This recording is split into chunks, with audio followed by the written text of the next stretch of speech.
नमस्कार, मैं हूं नीलेश। सीएफए कोचिंग की तरफ से आप सभी लोगों का आज फिर स्वागत है। और आज हम जीएस का बेहद इंपॉर्टेंट टॉपिक जो कि राज्य व्यवस्था से संबंधित है वो आपके सामने डिस्कस करने जा रहा हूं। ये टॉपिक परीक्षा के लिए इतना ज्यादा जरूरी है, कोई भी एग्जाम आप उठा के देख लीजिए, यहाँ से प्रश्न जरूर पूछे जाते हैं। मैंने अपने पिछले वीडियो में आपको इसका एक पार्ट सुनाया था, एक पार्ट आपको समझाया था, जिसमें हमने आपको राष्ट्रपति के बारे में बताया था। मैं थोड़ा सा रिकॉल करता हूं। मैंने आपको बताया था कि हमारे संविधान में संसद की बात कही गई है अनुच्छेद 79 में। अनुच्छेद 79 जो है वो संसद का उल्लेख करता है और इसी में हमने आपको बताया था कि संसद के 3 अंग होंगे और वो 3 अंगों में एक राष्ट्रपति होगा और 2 हमारे सदन होंगे, जिनमें उच्च सदन राज्यसभा और निम्न सदन लोकसभा होगा। बच्चों, ये हमें ध्यान रखना है कि हमारा निम्न सदन कौन सा है और उच्च सदन कौन सा है। तो हमारा उच्च सदन राज्यसभा है और निम्न सदन लोकसभा है। मैंने आपको राज्यसभा के बारे में पार्ट 2 में बता दिया है। आज हम लोग डिस्कस करेंगे लोकसभा के बारे में। लोकसभा संसद का निम्न सदन है और एक अस्थायी सदन कहा जाता है। ऐसा क्यों कहा जाता है? सबसे पहले आप ये जान लीजिए, मैंने हालांकि पहले बताया है कि लोकसभा का वर्णन हमें किस अनुच्छेद के अंतर्गत मिलता है। तो ये अनुच्छेद संख्या 81 के अंतर्गत लोकसभा की बात कही गई है। लोकसभा संसद का निम्न और अस्थायी सदन होता है। निम्न और अस्थायी सदन होता है। बच्चों, अस्थायी क्यों कहा गया है? मैंने पहले भी बताया आपको, अस्थायी इसलिए कहते हैं कि लोकसभा का कार्यकाल पूरा होने से पहले भी इसे राष्ट्रपति के द्वारा भंग किया जा सकता है। आज हम इसी लोकसभा के बारे में बात करेंगे कि लोकसभा जो है उसमें कितने सदस्य होते हैं, कौन से सदस्य कहां से चुने जाते हैं और आज इसमें क्या नई चीजें आपको जाननी है, वो सारी बातें हम लोकसभा में करेंगे। तो चलिए शुरुआत करते हैं हम अपने टॉपिक का। सबसे पहले हम आपको बताया कि लोकसभा संसद का निम्न और अस्थायी सदन है, जिसे राष्ट्रपति के द्वारा भंग भी किया जा सकता है। किन कंडीशन में भंग करेंगे वो हम आपसे डिस्कस करेंगे। दूसरी बात आप यहाँ जान लीजिए कि लोकसभा के जो सदस्य होते हैं उनका प्रत्यक्ष चुनाव होगा। प्रत्यक्ष और अप्रत्यक्ष चुनाव के बारे में मैंने आपको बताया है कि प्रत्यक्ष चुनाव जब जनता सीधे अपने प्रतिनिधि को चुने तो उसे हम प्रत्यक्ष चुनाव कहते हैं। अगर जनता के चुने गए प्रतिनिधियों के द्वारा कोई प्रतिनिधि चुना जाता है तो हम उसे अप्रत्यक्ष चुनाव कहते हैं। जैसे कि मैंने आपको राष्ट्रपति में डिस्कस किया था कि राष्ट्रपति का चुनाव भारत में अप्रत्यक्ष रूप से किया जाता है, लेकिन जो लोकसभा के सदस्य हैं इनका चुनाव प्रत्यक्ष रूप से होगा। जनता के द्वारा चुने जाने वाले प्रतिनिधि लोकसभा में पहुंचेंगे।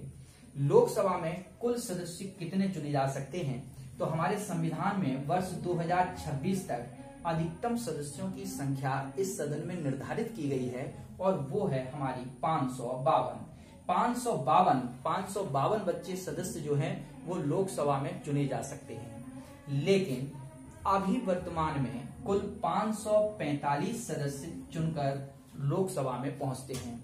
इन 545 सदस्यों में से 525 सदस्य जनता के द्वारा प्रत्यक्ष चुनाव से चुने जाते हैं, जबकि 20 सदस्य केंद्र शासित राज्यों से आते हैं। तो टोटल कितने हो गए? 525 और 20 अगर हम मिलाएंगे तो 552 सदस्य हो जाएंगे। तो कितने सदस्य जो हैं वो चुनकर आते हैं राज्यों से? तो हम कहेंगे कि 525 सदस्य चुनकर आते हैं। कितने सदस्य, या पूछा जाएगा कि लोकसभा में केंद्र शासित राज्यों का कितना प्रतिनिधित्व है, तो हम कहेंगे 20 सदस्य जो हैं वो आपसे कहां से चुने जाएंगे? ये आपके केंद्र शासित प्रदेश। अब जरा आप चेक करेंगे तो 20 और 25 और ये 20 मिलाएंगे तो 545 आपके हो जाएंगे। अधिकतम सदस्यों की संख्या कितनी हो सकती है? तो 552 हो सकती है। कब तक ये संख्या परिवर्तित नहीं की जा सकती अधिकतम संख्या में? 2026 तक। ये 2026 तक हम अधिकतम संख्या 552 तक कर सकते हैं। दूसरी बात, यहां पर मैंने आपको बताया कुल सदस्य कितने चुने जा सकते हैं? अधिकतम 552 चुने जाते हैं। अब आगे बात करेंगे कौन सा सदस्य लोकसभा के लिए चुना जा सकता है, क्या उसके लिए योग्यताएं होंगी, इन पर चर्चा करेंगे। तो लोकसभा सदस्य बनने के लिए यह आवश्यक है कि उसकी न्यूनतम आयु जो है वो न्यूनतम आयु 25 वर्ष पूरी कर ली हो। जिस व्यक्ति ने, भारत के नागरिक ने अगर अपनी आयु 25 वर्ष पूरी कर ली है तो वह लोकसभा के लिए चुनाव लड़ सकता है। मैंने आपको बताया था कि अधिकतम आयु का प्रावधान, यदि कोई राजनीतिक पद भारत में है तो उसकी अधिकतम आयु का प्रावधान नहीं है। ठीक है, तो टोटल आपको ये बात याद रखनी है कि न्यूनतम आयु यदि 25 वर्ष हो गई है तो हम लोकसभा के लिए चुने जा सकते हैं। आगे की बात करते हैं। लोकसभा में जो भी सदस्य चुनकर पहुंचते हैं वह 5 वर्ष के लिए चुने जाते हैं, यानी कि उनका कार्यकाल जो होगा वो 5 वर्ष का होगा। लोकसभा सदस्यों का कार्यकाल कितने वर्ष का होता है बच्चों? 5 वर्ष का। जबकि मैंने राज्यसभा में बताया है कि राज्यसभा के सदस्यों का कार्यकाल कितना होता है? 6 वर्ष का। राज्यसभा में क्या होता था? प्रत्येक 2 वर्ष में 1/3 सदस्य अवकाश पर चले जाते थे, लेकिन यहाँ पर ऐसा नहीं है। यहाँ पर आपको ध्यान रखना है कि कार्यकाल 5 वर्ष का होगा और यदि 5 वर्ष से पहले कोई पद खाली होता है किसी तरीके से तो उसका चुनाव करा दिया जाएगा। अब बात आगे की करते हैं। कार्यकाल 5 वर्ष का है, न्यूनतम आयु 25 वर्ष है, प्रत्यक्ष चुनाव के द्वारा सदस्य चुने जाएंगे। कुल कितने सदस्य हो सकते हैं? अधिकतम 552 हो सकते हैं। वर्तमान में सदस्य कितने चुने जा रहे हैं? तो 545 सदस्य चुनकर पहुंच रहे हैं। लोकसभा हमने कहा संसद का कैसा सदन है? निम्न और अस्थायी सदन है। क्यों अस्थायी सदन है? मैंने बताया कि इसे कार्यकाल पूरा होने से पहले भी राष्ट्रपति के द्वारा भंग किया जा सकता है। इतनी बात समझ में आ गई? कोई दिक्कत इसमें? अब देखिए, लोकसभा में बहुत सी चीजें आपको जाननी जरूरी हैं। जैसे लोकसभा का अध्यक्ष कैसे चुना जाता है? लोकसभा का जो अध्यक्ष होता है बच्चों, उस लोकसभा के अध्यक्ष को हम लोग स्पीकर कहते हैं। लोकसभा अध्यक्ष को क्या कहा जाता है? स्पीकर कहा जाता है। ये अध्यक्ष कहाँ से चुना जाता है? लोकसभा के जो भी सदस्य हैं वह अपने में से एक व्यक्ति को अपना अध्यक्ष चुन लेते हैं। वर्तमान में आपको पता होना चाहिए कि श्री ओम बिड़ला जो हैं वो वर्तमान में लोकसभा के अध्यक्ष हैं, या हम कहेंगे कि वर्तमान में लोकसभा के स्पीकर हैं।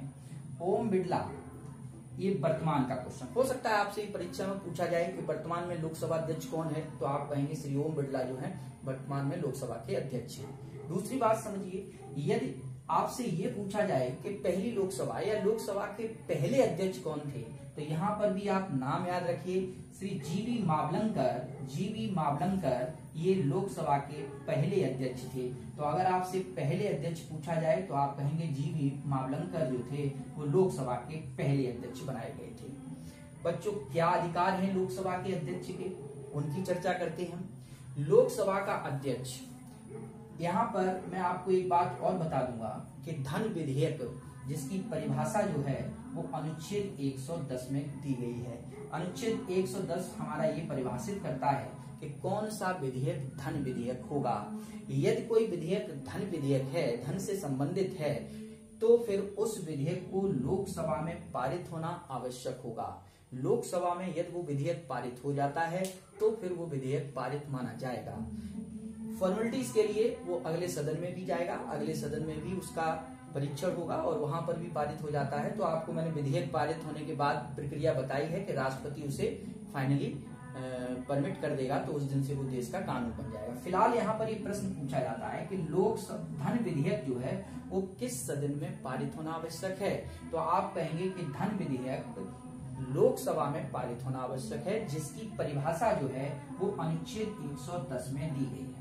एक प्रश्न और बच्चों यहाँ से पूछा जाता है कि कोई विधेयक धन विधेयक है या नहीं, यह कौन निश्चित करेगा? तो कोई विधेयक धन विधेयक है या नहीं, इसका निर्णय लोकसभा अध्यक्ष के द्वारा ही लिया जाएगा। ये परीक्षा में बहुत बार पूछा जा चुका है कि धन विधेयक है या नहीं, इसका निर्णय कौन लेगा? तो लोकसभा अध्यक्ष के द्वारा ही धन विधेयक है या नहीं इसका निर्णय लिया जाएगा। आगे चलते हैं। लोकसभा में हम अगर बात करते हैं धन विधेयक की, तो आप यहाँ बता देंगे कि धन विधेयक लोकसभा में पारित होता है। एक प्रश्न और बनता है, एक बात और ध्यान रखिए कि लोकसभा क्यों महत्वपूर्ण है। जनता के द्वारा चुने गए प्रत्यक्ष रूप से प्रतिनिधि लोकसभा में पहुंचते हैं। अलग अलग राज्यों से अलग अलग नंबर ऑफ सीट्स हैं जैसे सबसे ज्यादा लोकसभा की सीट कहाँ आपसे पूछी जाएंगी, तो आप नॉर्मली आप जानते हैं कि सबसे ज्यादा लोकसभा में उत्तर प्रदेश से चुनकर पहुंचते हैं प्रतिनिधि, और इनकी संख्या कितनी है, 80 है।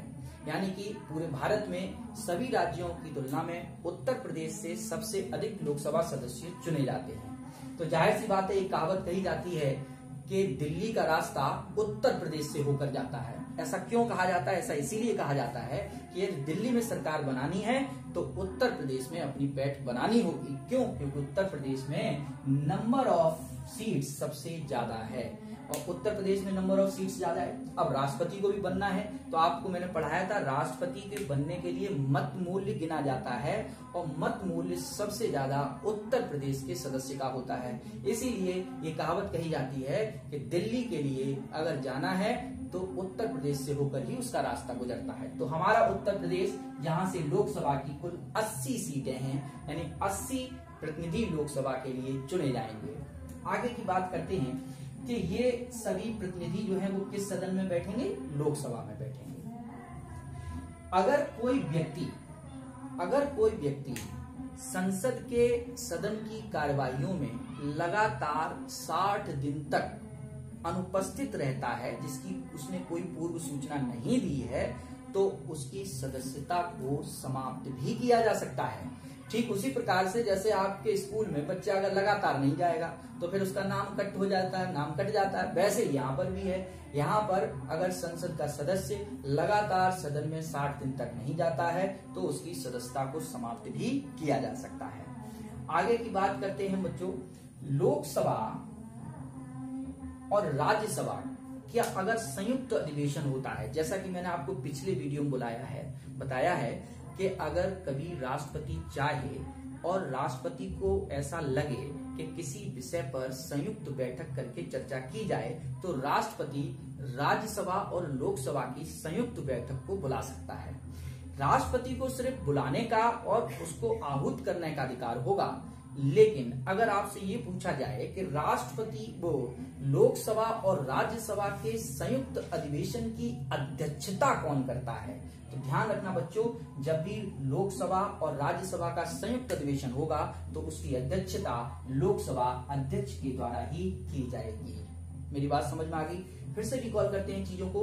लोकसभा को किस अनुच्छेद के अंतर्गत बताया गया है? अनुच्छेद 81 के अंतर्गत। कैसा सदन है? निम्न और अस्थायी सदन। अस्थायी क्यों है? क्योंकि इसे राष्ट्रपति द्वारा कार्यकाल पूरा होने से पहले भंग किया जा सकता है। इसके सदस्य कैसे चुने जाते हैं? प्रत्यक्ष चुनाव के द्वारा चुने जाते हैं। 2026 तक अधिकतम सदस्यों की संख्या कितनी हो सकती है? 552 हो सकती है। लेकिन वर्तमान में कितने सदस्य चुने जा रहे हैं? 545 चुने जा रहे हैं। लोकसभा सदस्य बनने के लिए न्यूनतम आयु कितनी होनी चाहिए? 25 वर्ष होनी चाहिए। कार्यकाल कितना होता है लोकसभा सदस्य का? 5 वर्ष का होता है। लोकसभा अध्यक्ष कौन होता है? लोकसभा सदस्यों में से ही लोकसभा अध्यक्ष को चुना जाता है। लोकसभा अध्यक्ष वर्तमान में कौन है? तो श्री ओम बिरला लोकसभा के अध्यक्ष हैं। पहले लोकसभा अध्यक्ष कौन थे? तो पहले लोकसभा अध्यक्ष जीवी मावलंकर जी थे। और एक विशेष बात, इंपॉर्टेंट बात, धन विधेयक किस सदन में पारित होना आवश्यक है? तो धन विधेयक को लोकसभा में पारित होना आवश्यक है। किस अनुच्छेद के अंतर्गत धन विधेयक की बात कही गई है? तो अनुच्छेद 110 में धन विधेयक की परिभाषा दी गई है। कोई विधेयक धन विधेयक है या नहीं, इसका कौन निर्णय लेगा? तो फिर से बता रहा हूं मैं आपको, लोकसभा अध्यक्ष के द्वारा ये निर्णय लिया जाएगा कि कोई विधेयक धन विधेयक है या नहीं है। अगली बात कि अगर लोकसभा और राज्यसभा का संयुक्त अधिवेशन बुलाना है तो बुलाने का अधिकार किसको होगा? राष्ट्रपति को होगा। लेकिन अगर लोकसभा और राज्यसभा के संयुक्त अधिवेशन की अध्यक्षता का प्रश्न पूछा जाएगा तो हमेशा याद रखना कि लोकसभा अध्यक्ष के द्वारा ही उस संयुक्त अधिवेशन की अध्यक्षता की जाएगी। इतनी बात मेरी समझ में आ गई आपके सभी लोगों के। ये बेहद इंपॉर्टेंट पॉइंट्स मैंने आपके साथ डिस्कस किए जो कि लोकसभा से संबंधित थे। आगे हमने ये भी कहा कि यदि लोकसभा सदस्य लगातार 60 दिन तक सदन में अनुपस्थित रहता है तो उसकी सदस्यता को समाप्त भी किया जा सकता है। मुझे लगता है कि इस पार्ट में आपको सामान्य जानकारी लोकसभा की मिल गई होगी। हम नेक्स्ट पार्ट में इसकी सेकेंड पार्ट जब हम बनाएंगे तो लोकसभा के बारे में कुछ और चीजें एक्सप्लेन करेंगे, जैसे कि लोकसभा की जो प्रमुख समितियां हैं, जैसे कि लोक लेखा समिति, लोक लेखा समिति का अध्यक्ष कौन होता है, तो लोक लेखा समिति का अध्यक्ष हमेशा विपक्ष का नेता रखा जाता है। इसी तरीके से प्राक्कलन समिति क्या है, प्राक्कलन समिति में कितने सदस्य होते हैं, लोक लेखा समिति में कितने सदस्य होते हैं, ये सारे पॉइंट्स जो हैं वो हम सेकेंड वीडियो में डिस्कस करेंगे। आपको ये वीडियो अच्छा लगा हो तो इसको लाइक करें, शेयर करें और दूसरे पार्ट को जरूर देखें, क्योंकि दूसरे पार्ट में आपको बेहद इंपॉर्टेंट जानकारी मिलने वाली है। Thank you very much.